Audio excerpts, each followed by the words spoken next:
Hello everyone. तो आज हम बात करने जा रहे हैं इक्वेशंस फॉर थर्मोडायनेमिक पोटेंशियल के बारे में।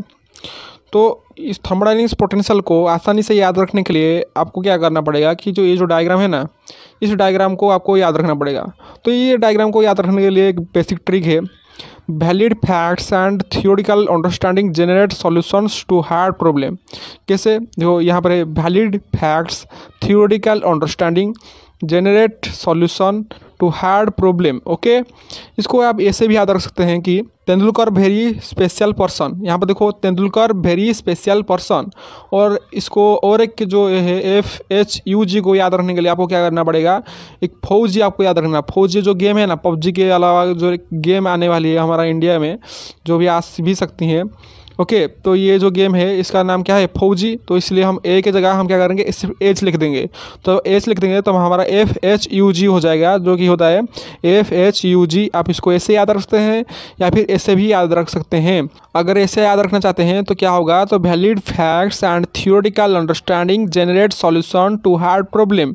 ओके, लेकिन अगर आप इसको ऐसे याद रखेंगे तो क्या होगा, तेंदुलकर वेरी स्पेशल पर्सन और फौजी FAUG। लेकिन यहाँ पर ए के जगह हम क्या लिखेंगे, एच लिखेंगे। तो अगर इस डायग्राम को आपने याद रख लिया तो आप सारा का सारा इक्वेशन जो है आप आसानी से लिख सकते हैं या फिर याद कर सकते हैं, ट्रिक से मेमोराइज कर सकते हैं। ओके, तो चलिए स्टार्ट करते हैं। इंटरनल एनर्जी का अगर हम इक्वेशन फाइंड करना चाहेंगे तो क्या होगा, DU इज इक्वल टू, तो क्या होगा, हम ब्रैकेट दे देंगे।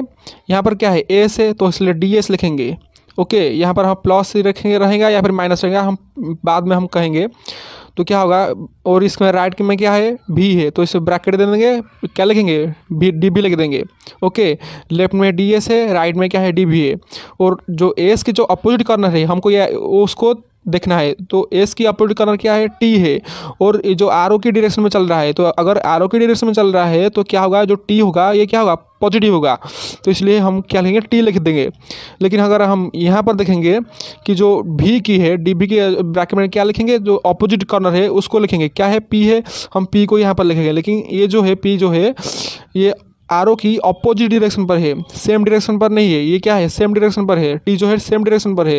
लेकिन P जो है V के अपोजिट डायरेक्शन, आरो की डायरेक्शन पर है। तो इसलिए हम क्या लिखेंगे, इसके लिए हम लिखेंगे नेगेटिव P लिखेंगे। ओके, उसके बाद हेल्महोल्ट्ज़ फ्री एनर्जी के लिए अगर हम इक्वेशन लिखेंगे तो क्या होगा, DF इज इक्वल टू, उसी तरह ही इसमें लेफ्ट में क्या है, ब्रैकेट, लेफ्ट में क्या है, DB है, और F की राइट में क्या है, T है। तो हम क्या लिखेंगे, ब्रैकेट DT।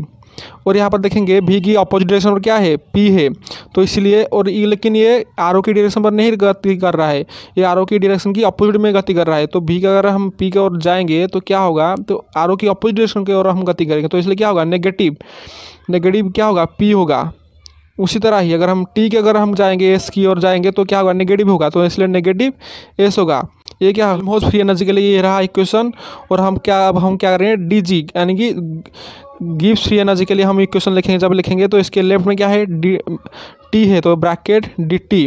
ओके, उस राइट में क्या है, P है। ओके, तो इसलिए DP लिखेंगे। ओके, तो उसके T की अपोजिट डायरेक्शन में क्या है, S है। लेकिन S जो है इससे आरो की डायरेक्शन पर नहीं गति कर रहा है, ये आरो की अपोजिट डायरेक्शन में गति कर रहा है। तो इसलिए क्या होगा, नेगेटिव S। ओके, उस तरह P की अगर हम P के अपोजिट कॉर्नर पर क्या है, V है।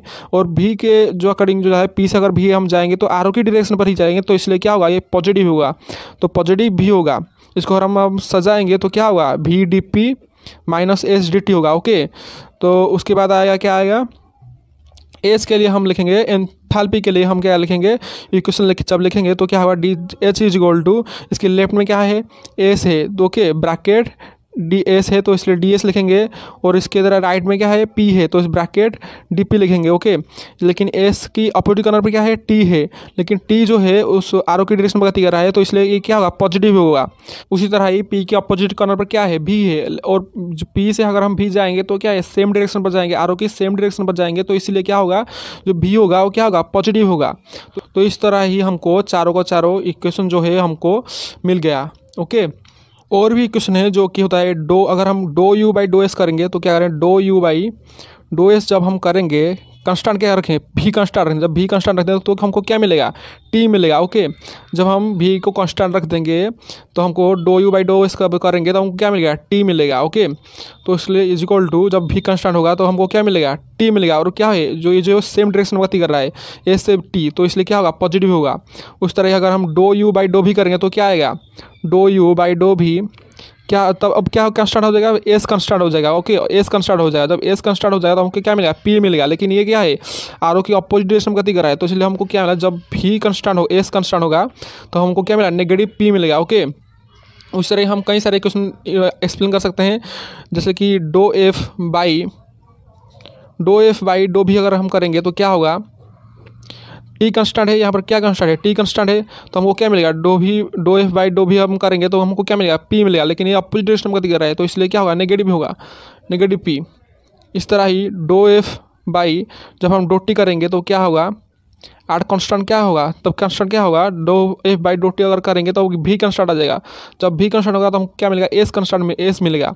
लेकिन एस की जो है आर जो है अपोजिट डायरेक्शन, टी अगर टी से हम एस जाएंगे तो क्या होगा, ये अपोजिट डायरेक्शन में गति करेंगे तो इसलिए क्या होगा, नेगेटिव एस होगा। ओके, जब हम भी को कांस्टेंट रखेंगे तो नेगेटिव एस मिलेगा। ओके, इस तरह ही हम सारे का सारा इक्वेशन को हम आसानी से याद कर सकते हैं। जैसे कि